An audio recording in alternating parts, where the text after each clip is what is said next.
Greetings. You're currently at the beginning of my particular presentation entitled A Non-Technical Talk About Culture in DevOps. So, who am I? I am the gentleman in the orange shirt on the right of your screen. My name is John Hildebrand.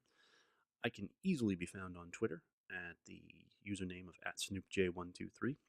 I currently reside in the Kansas City, Missouri area, here in the smack dab in the middle of the United States of America. Not to be confused with Kansas City, Kansas. Don't ask. I currently hold what I like to dub as my day job, a title of Cloud Architect for a U.S. Midwest-based managed service provider that goes by the name of Light Edge Solutions Incorporated. I also put a little note here from a personal perspective about what I like to do in my free time. I'm a huge baseball nut. At this particular time of the year, obviously baseball's not happening. It's mostly a summer thing. So I'm generally pretty bored since I don't have something to put in the background, at least whether it's a game on radio or a game on television. Uh, However, I do have a 4-year-old running around the house that does like to keep me busy, playing all sorts of uh, things with Blaze and the Monster machines. If you have kids who are in that sort of thing.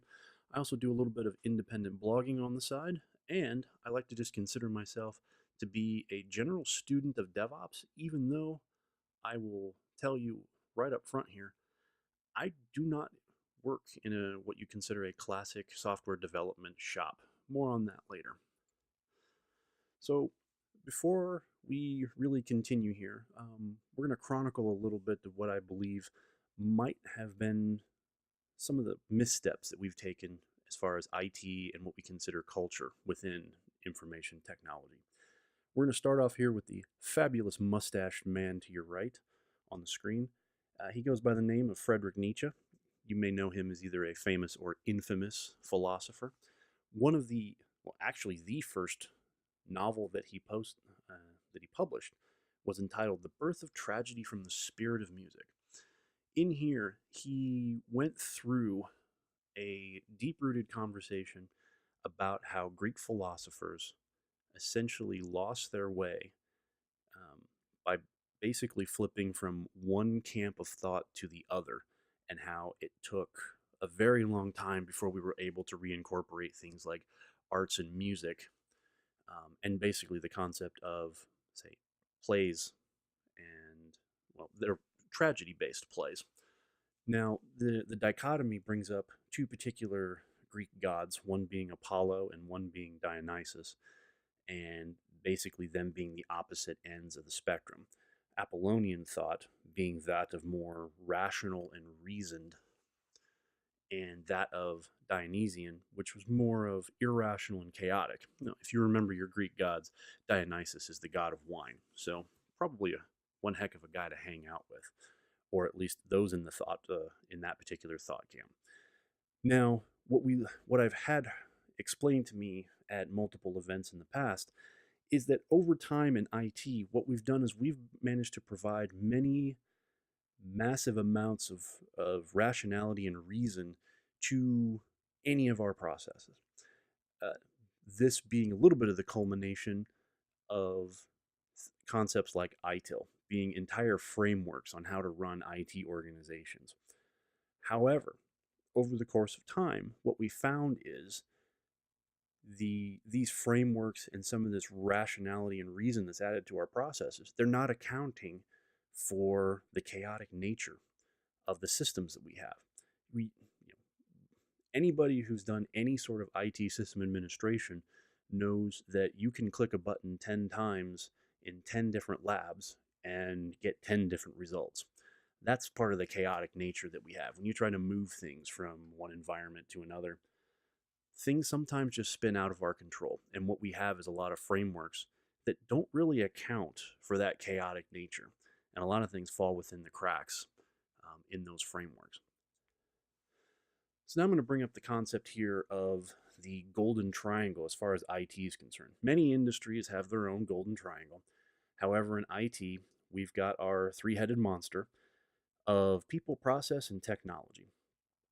Now, what ends up being a problem in many of our organizations is that too much focus is put on parts of this triangle and make the other parts suffer. And then what ends up happening is then the entire triangle suffers.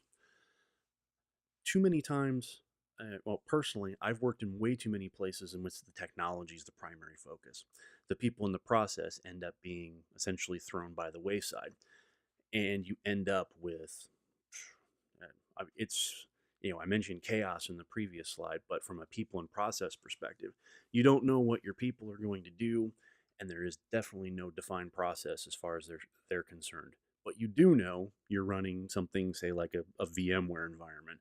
You just don't know how it's being administered, and depending upon which person you interact with, they could be administering it in 5 different ways. Now, I was searching far and wide. I remember seeing this particular screen capture on social media. It came from OpenStack Summit 2016. I did blank out the term OpenStack because I had too many people who were focused on that word inside of this statement. So I decided to blank it out and put in a essentially an overwrite word or terminology here in insert tech name. But I fully believe most everything that we do within IT can have this sort of formula applied to it. When we roll something new, whether it's OpenStack or a VMware environment or an 0365 migration, the technology is a very small part of that process. The people and the process are the vast majority of where you would consider your success criteria to come from. So just remember that when also trying to balance out golden triangles. Now, what we're going to get into here a little bit is this has been explained to me in multiple publications, the concept of CAMs. This is where we consider the 4 main pillars of the DevOps movement. Now, as mentioned, it's an acronym.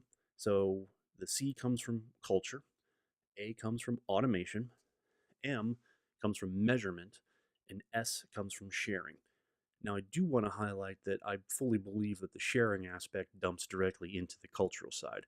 Automation and measurement, you can try to start taking some of these towards a technology realm.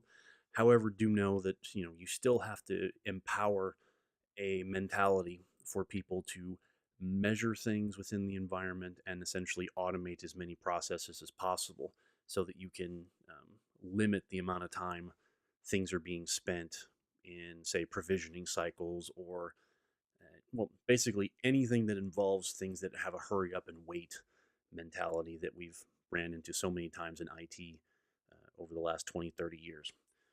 Now, I've also heard this acronym described as having the letter L added to it, and that focuses the concept of lean and lean software practice development practices. Now, I'm not really going to continue to bring that up from this point, since I fully believe that these 4 pillars of DevOps can pretty much be applied to non-development IT organizations. The L just focuses way too much on software development side. So we're going to toss that one out as far as this discussion is concerned. And that brings me up to this particular book, The Phoenix Project. Gene Kim, Kevin Bear, and George Spatford. These 3 gentlemen,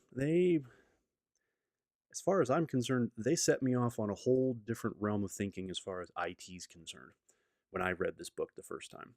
Now, normally when I'm giving this presentation, I'm asking the room if they've read this book.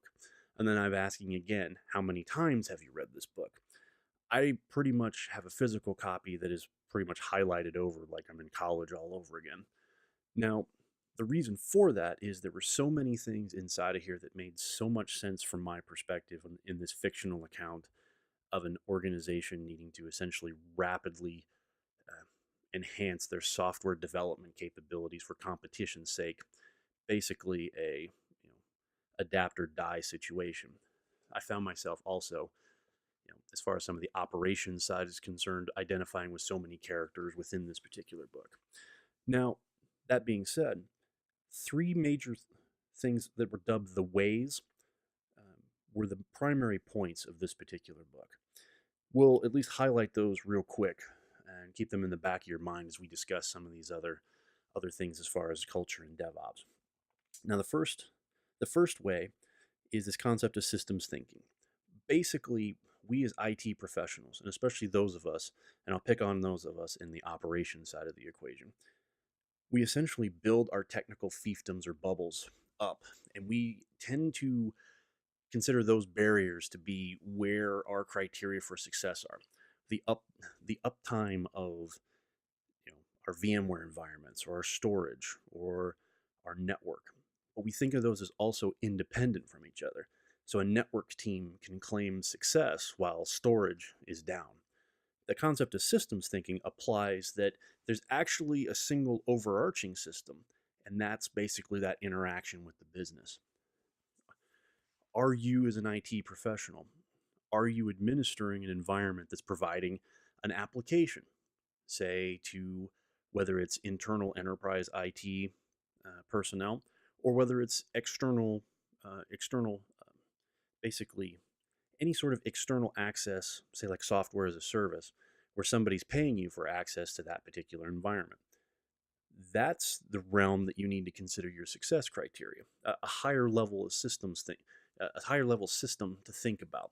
One that a storage admin can't claim success if the application's down. If the application's down, nobody below that particular system can claim success. And then we also get into the second way, which is the concept of feedback loops. Basically, this means everybody who's involved, and that's all the way from customer to business to the administrators to the application developers. Everybody has a seat at the table, and everybody's feedback is thrown back into the system. And at that particular point, it's also prioritized and amplified throughout the system so that everybody knows what's all being worked on and everybody's working towards a common goal, regardless of whether or not you have all these disparate groups that may not necessarily work directly with each other. Now, the third way, and I highlighted the term culture in here, is this concept that you create a culture of continuous learning and experimentation.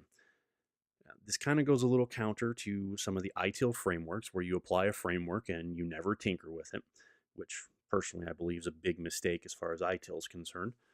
But you have to constantly empower people to think in different ways and then continue to add innovative thinking philosophies back into those feedback loops. And this is where the experimentation and the constant learning of new ways to do things comes into play. So notice that in none of these, I really did highlight that any of them have any sort of technical ramifications. All these have some sort of communication or different thinking philosophies as far as where you sit in an organization and how you communicate and add things back into the system. So again, to highlight, we're not talking technical. We're talking things at more of a people and a process perspective when we start talking about things on the DevOps side. Now, what we're going to get into is the fact that culture. Now, I highlighted that in CAMS, C being one of the first letters inside of it. However, if you can track back to a lot of failed DevOps initiatives, and believe me, there's plenty of them out there, you're going to find that most people started to jump to the technology layer and tried to adapt tools and directly jumping to concepts like continuous integration, continuous development, without trying to adjust any of the culture components within their organization. Many times, without addressing the culture problem, which pretty much is probably going to be the toughest thing an organization has to go through, you're dooming your DevOps movement to failure before you even start. Because a lot of the times, what ends up happening is you've got to change behaviors in humans. Humans are fickle. We don't change the way we do things very easily, and it takes a lot of practice and repetition for us to get to that point. It's also based on this, culture is going to be the hardest thing to change because it's probably going to take the longest thing to change. And a lot of the times, you got to depend upon your individuals in your organization for that to happen. And like I said, we're very fickle. Sometimes, unless we're incentivized, we're not going to change our behavior unless we absolutely see that we're going to gain something tangible from it. Oh, so I got this great quote down here from Lloyd Taylor that I got from, I believe, the DevOps Handbook, which is the book that came out from Gene Kim and a few of those other DevOps godfathers after the Phoenix project that goes into more of real world examples of DevOps movements. And the quote here is, "You can't directly change culture, but you can change behavior, and behavior becomes culture."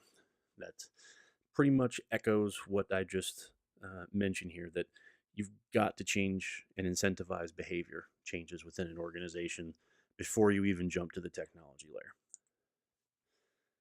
Now, also in that book, the DevOps Handbook, they classified organizational controls. And this is the way that we control how day to day work actually happens within our IT organizations.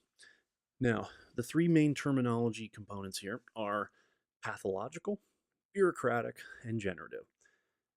I don't know about you, but the first two in pathological and bureaucratic, both of them have a very heavy negative connotation as far as I'm concerned, with generative definitely leaning more towards more of a positive outcome. Now, I'm going to ask that everybody at least start to reflect a little bit on your career, and we're going to go through some of the main points that highlight what each of these organizations essentially try to do based off of six primary criteria. That being the way information is handled, the way that messengers are handled within that organization, how responsibilities are done and performed, how team bridging is accomplished or not, how do you handle failures in that particular environment, and how are new ideas brought forth as far as that's concerned. So as far as information handling, now we get into the pathological organization, and I believe that this is where you get into one of the most, probably the worst type of organization you can have out there. Bureaucratic being probably about the middle ground, with generative being, as far as DevOps is concerned, probably your holy grail you're going to be chasing. So as far as information handling is concerned, in a pathological organization, information's hidden. You hide as much as you possibly can. You sweep things under the rugs, plug your ears, and say la la la, and you don't pay attention to any of the information that you're getting. Bureaucratic, well, it may be ignored, but it could also be listened to. So we're getting closer. Now, in a generative organization, information's not just just being asked for. Well, I should say information is actively being sought. So you're empowered to go find the bits of information, dig up new things rather than just wait for information to come in. Now, messenger handling, the concept in a pathological organization is that you shoot the messenger. It's not about the message that you received, you're just going to shoot the person who brought it to you. And that's all obviously figurative. In a bureaucratic organization, you tolerate these guys who are bringing forth these messages, but again, you go back to the information that they're providing, you may ignore it. You may actually do something with it.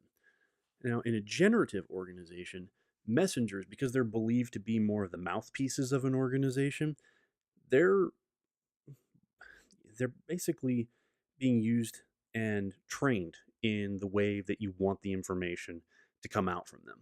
So there's a lot of coaching going on as far as making sure that the messaging is all coming out consistently, almost like you're doing some sort of internal marketing as far as your messaging from your organization is concerned. Now, when we get down to responsibilities, pathological organizations, you find a lot of people who try to shirk on their responsibilities. They're going to do bare minimums and hide the rest. Bureaucratic organizations, now this is where you kind of get into heavy silo implementation. You've got compartmental responsibilities. Storage does storage, network does network, and the two shall never meet. Now, in generative organizations, responsibilities across the entire spectrum are at least trying to be trained and shared. Simply put, sometimes in IT, a few of us do like to take vacations. So, especially since we've worked heavy hours to get to that point.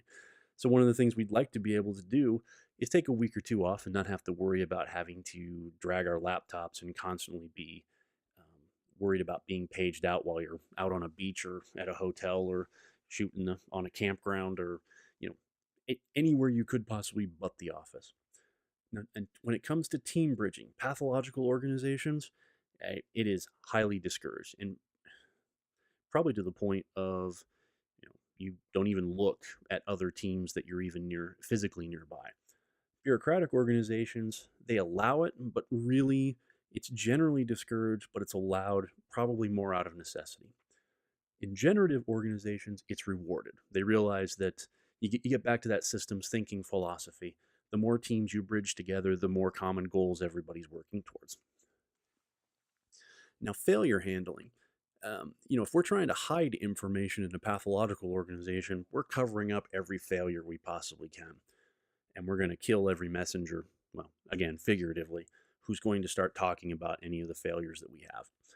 In a bureaucratic organization, you get to the point where failure is treated pretty much on the far ends of the spectrum. Either there's going to be mercy or punishment for the person who may be held responsible for failure. Now, in a generative organization, failure isn't necessarily dropped on the foot of individuals or groups, but what it does is it causes inquiry. People want to get to the reasons why did it happen, not under whose watch did it happen. And lastly, when it comes to new ideas, pathological organizations literally are the epitome of the quote of this is how we've always done things. New ideas are crushed. In fact, you've probably done such a great job in your office psychology that most people won't even come up with a new idea while they're in the office. Bureaucratic organizations, new ideas, they're not crushed immediately, but they're also seen as causing problems. You're going to rock the boat a little bit. And in some bureaucratic organizations, you don't rock the boat. Generative organizations, we get back to that, the third way in the Phoenix Project, they're welcomed because they can be used as experimentation. They can be used to find new ways of doing things. And that can always end up being a competitive advantage for a business moving forward. Oh, if anybody knows Latin, you know that that's pretty much to err is human. Now, we're going to get into some of the problems that some organizations tend to use, which we like to call the name, blame, shame game. And this all stems from the concept that we believe that human human human error is generally a lot of the cause of incidents that we have in IT. When in fact, it's probably not the case. In fact, we probably look at that the organization itself failed the individual up to that point. So instead of retrospective thinking that the organization may need to change, we're too busy blaming the last individual that hit the enter key on the command. That's generally going to end up causing long-term psychological problems within the office. And the reason for that is because what it's going to end up doing is empowering what we like to dub a blame culture. Now, again, we go back to the name, blame, shame game. People love to use this, especially when we realize that there's a crisis. They want to name the individual, they want to blame the individual, and then they want to shame the individual for what they did. With the idea that, again, human nature is apparently the cause of our problem. You need to be trained better, when in fact the organization probably needs better structure to be able to set people up for better individual success when it comes to changes to systems like this. Now, what ends up happening, though, is by overusing this particular tactic of name, blame, shame, what you're going to do is instill fear. And fear is going to kill innovation like no other within an IT organization. Now, a lot of the times, we have been instilled that failure is a bad thing. However, we have so many examples in our day to day life how we ended up learning from failure. And unfortunately, failure in anything that happens in IT has got a huge negative connotation, mostly because it ends up having a big ripple effect towards business outcomes. And a lot of that's, we've structured things horribly to the point that a major, or I should say, not even a major, a minor IT incident can become a major business incident. So, one of the first quotes we have here goes by removing blame, you remove fear. By removing fear, you enable honesty, and honesty enables prevention. Now, we mentioned prior in, I think, believe the third way, that we're trying to create continuous learning, and DevOps thrives on experimentation. But inherently, by experimentation, if everybody remembers their scientific principles from grade school, experimentation means that failures will occur. It's not a matter of if, it's a matter of when. Now, those failures can be used to make better processes. And the better processes help by and instilling what you learned by making the processes better leads to a concept of organizational learning.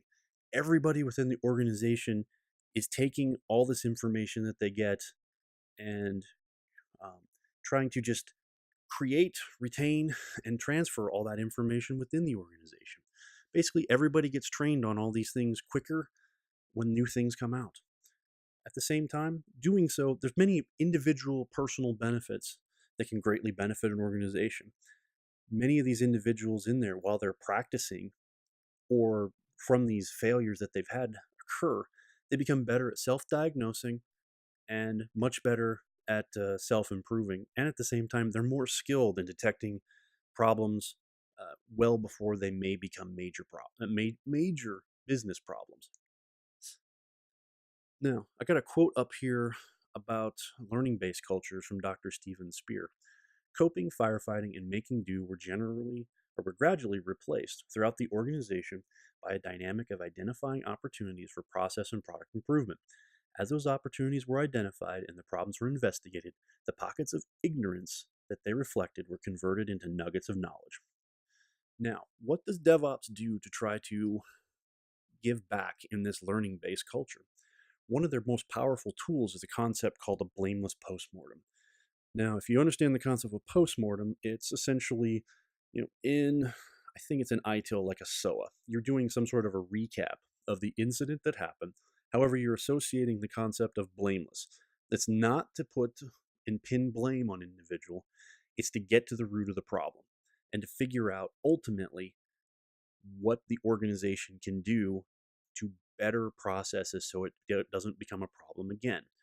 All at the same time, most organizations also publicly post these, whether it's just within the organization or external, so that everybody knows what went on and what the organization is doing to fix it. What they tend to believe is this helps to reestablish trust after one of these incidences has caused some sort of ripple effect and impact to the day to day of whether it's an external customer or internal customer.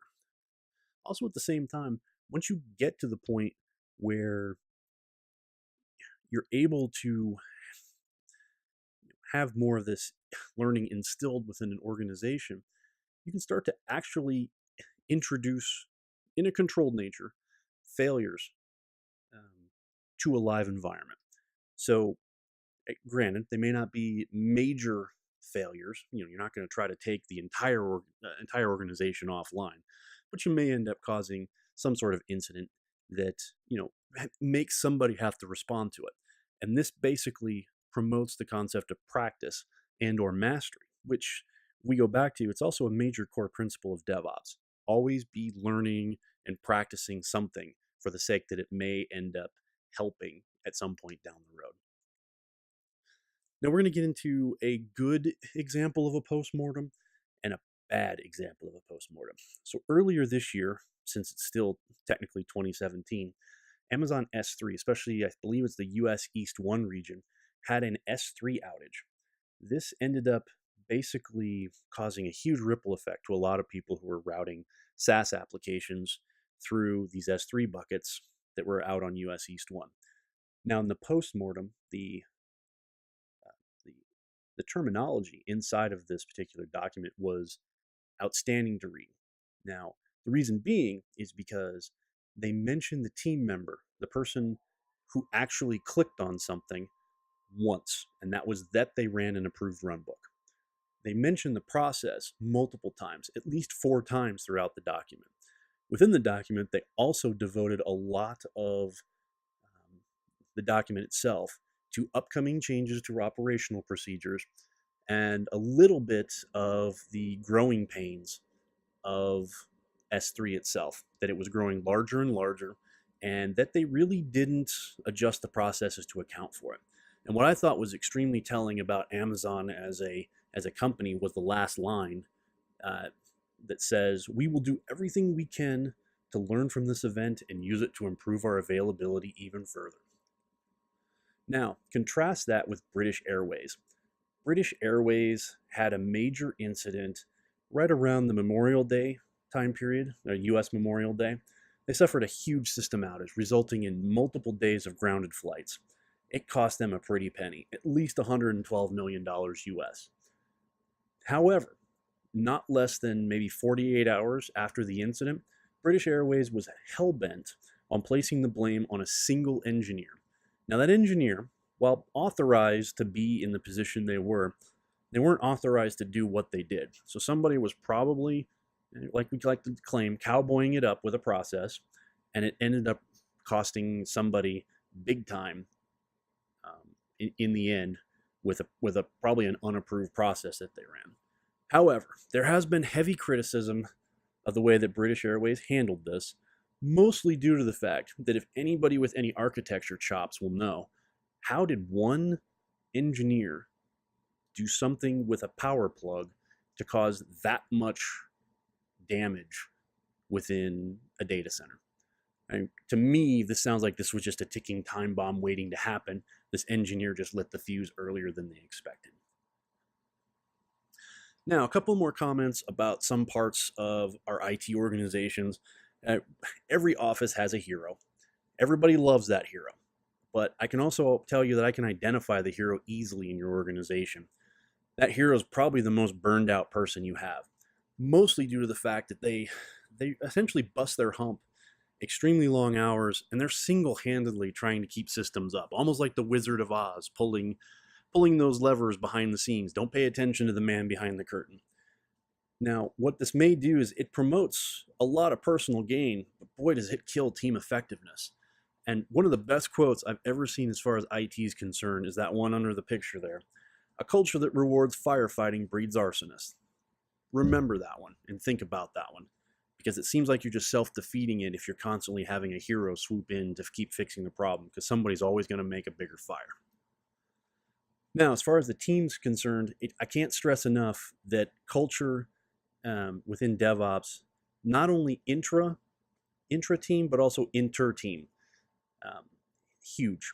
You've got the concept of affinity, which means the process of building those inter-team relationships while navigating the different goals and metrics of each one, kind of like if you're talking silos, network versus storage, and trying to somehow figure out how to foster some empathy and learning between all those different groups of people that are going essentially in different directions while still accomplishing the main goal of the business. But at the same time, also do have to mention, we talk about all the inter-teams, but intra-teams, you still have to be able to communicate within your own team before you can ever be expected to work with others external from it. So some of the key takeaways I want you to have from this particular discussion was that before you start with DevOps and technology, realize that an entire organization needs to change its culture. There's no way around it. Every individual is accountable to end up having to change their behavior. Without it, you're dooming DevOps initiatives to failure before you even start. Now, while it needs to be a organizational imperative that culture change needs to happen, again, there's still a lot of that needs to happen with the individual to make it go. And just because I still want to bring home the fact that you don't necessarily need to be in a development environment to have these DevOps principles instilled upon it. You can still take most of these points and work them in any IT scenario. So last, I want to thank you for putting up with me for the last 35 minutes here. And feel free, if you need to, reach out to me. Once again, John Hildebrand at SnoopJ123 on Twitter. And have a great rest of the virtual VMUG.